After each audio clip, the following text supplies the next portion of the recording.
Assalamualaikum warahmatullahi wabarakatuh. Sahabat Mumtana, sebelum menyimak kisah cerita hari ini, saya sarankan untuk menulis sholawat kepada Nabi di kolom komentar. Semoga sholawat kita menjadi penolong kita kelak di padang mahsyar.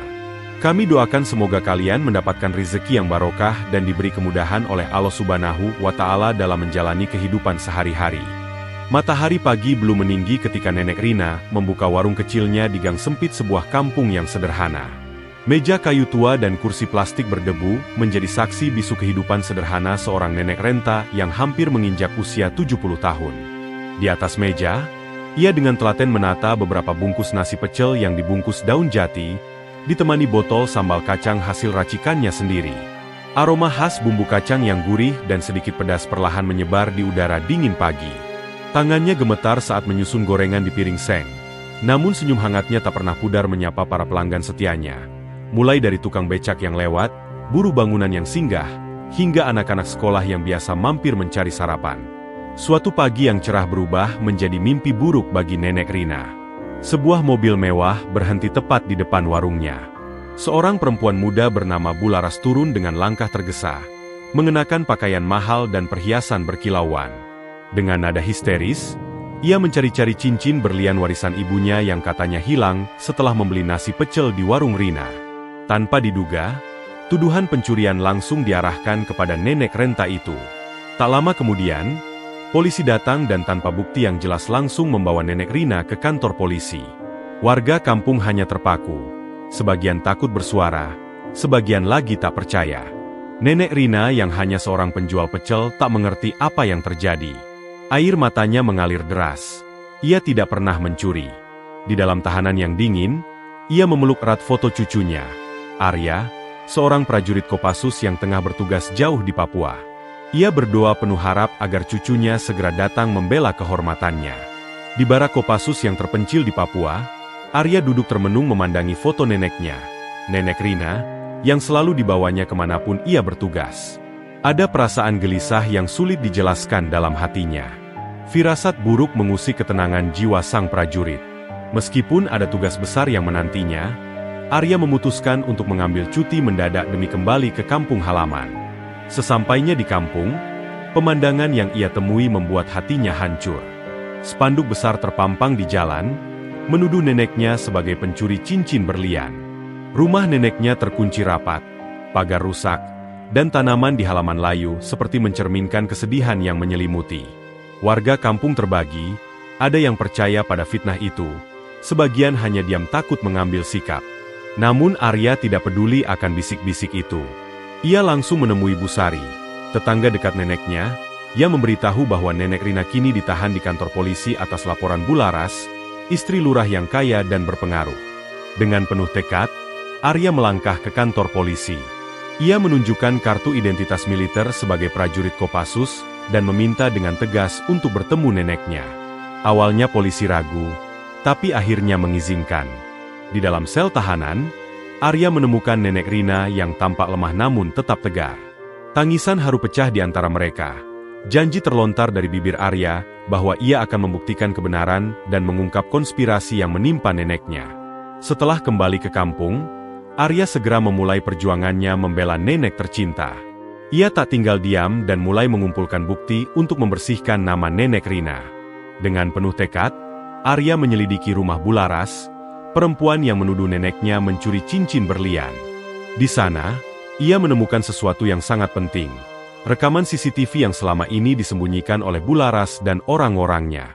Dalam video itu, terlihat jelas Bularas sendiri yang dengan sengaja menyembunyikan cincin ke dalam pot bunga, pura-pura menjadi korban pencurian demi menipu warga dan aparat.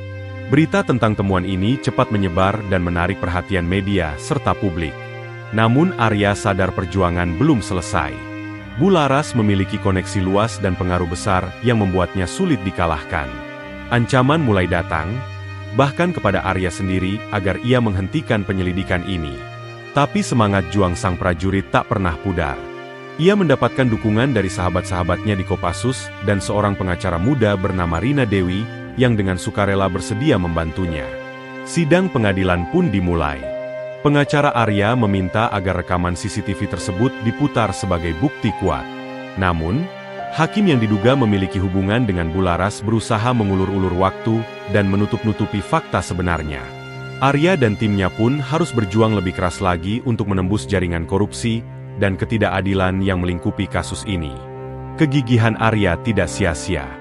Dalam sebuah aksi penyusupan yang berani ke ruang arsip pengadilan, Arya berhasil mendapatkan bukti baru yang sangat penting. Rekaman transaksi suap antara hakim yang menangani kasus neneknya dengan Bularas. Bukti tersebut ia serahkan kepada tim investigasi internal dan beberapa wartawan terpercaya yang berani mengungkap korupsi itu ke publik. Perlawanan terhadap Arya dan neneknya semakin sengit. Mereka menghadapi intimidasi yang kian berat, termasuk ancaman kepada keluarga Arya dan para saksi yang berani bersuara. Namun, dukungan dari masyarakat kampung mulai menguat. Warga bergotong royong mengorganisir pengamanan dan memberikan semangat serta dukungan moral kepada Nenek Rina, agar tetap tegar menghadapi cobaan ini. Sementara itu, Bularas semakin panik. Ia berusaha menggagalkan proses hukum dengan cara-cara licik, bahkan menyewa orang bayaran untuk mengancam Arya agar berhenti. Namun, upaya jahat itu gagal berkat pertahanan ketat dari Kopassus dan solidaritas para pejuang kebenaran yang tak kenal takut. Meskipun tekanan terus meningkat, Arya tetap teguh melangkah, membela keadilan demi mengungkap kebusukan yang selama ini tersembunyi. Sidang pemeriksaan internal berlangsung dengan ketat dan penuh ketegangan. Bukti-bukti suap dan manipulasi kasus yang berhasil dikumpulkan Arya dan timnya mulai terbuka secara perlahan di hadapan hakim muda yang diam-diam memberikan dukungan kepada mereka. Kesaksian para saksi penting satu persatu menguatkan posisi Arya, sekaligus melemahkan Bularas dan hakim korup yang terlibat dalam konspirasi. Momen penting terjadi saat konferensi pers besar yang diadakan untuk mengungkap rekaman video rahasia tersebut kepada publik. Ribuan orang dari berbagai lapisan masyarakat berkumpul memberikan dukungan penuh kepada Arya dan neneknya. Suara tuntutan keadilan menggema dengan lantang, membawa harapan baru bagi rakyat kecil yang selama ini tertindas oleh sistem yang bobrok. Sementara itu, Bularas dan kelompoknya mulai kehilangan pengaruh dan dukungan dari para sekutu lama. Mereka mencoba segala cara, termasuk langkah terakhir yang penuh tipu daya untuk menjatuhkan Arya secara pribadi maupun hukum.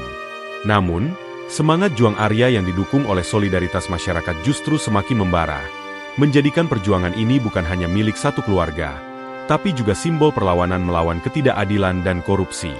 Hari yang ditunggu-tunggu akhirnya tiba. Di ruang sidang yang penuh sesak, Hakim Ketua membacakan putusan dengan suara tegas. Nenek Rina dinyatakan bebas dari segala dakwaan pencurian dan segala tuduhan yang menimpanya.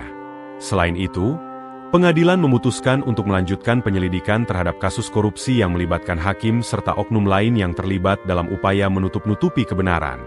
Suasana haru dan sukacita pun mengiringi kemenangan besar ini, tidak hanya bagi Nenek Rina dan Arya, tapi juga bagi seluruh masyarakat yang menginginkan keadilan ditegakkan. Hakim korup yang selama ini menghalangi proses hukum ditangkap dan segera diproses sesuai hukum yang berlaku. Sementara itu, Bularas kehilangan segalanya. Kekayaan dan pengaruhnya runtuh seiring dengan terbongkarnya konspirasi jahatnya. Kisah perjuangan Nenek Rina dan cucunya, Arya, menjadi simbol kuat perlawanan rakyat kecil melawan ketidakadilan dan korupsi yang merajalela. Di teras rumah sederhana yang kini penuh kedamaian, Arya dan Nenek Rina duduk bersama menikmati senja. Mereka tahu, perjuangan ini bukanlah akhir, melainkan awal dari tugas mulia menjaga keadilan dan membantu sesama. Dari kisah ini tumbuh harapan baru, bahwa suatu hari nanti keadilan akan benar-benar menjadi hak setiap orang, tanpa terkecuali.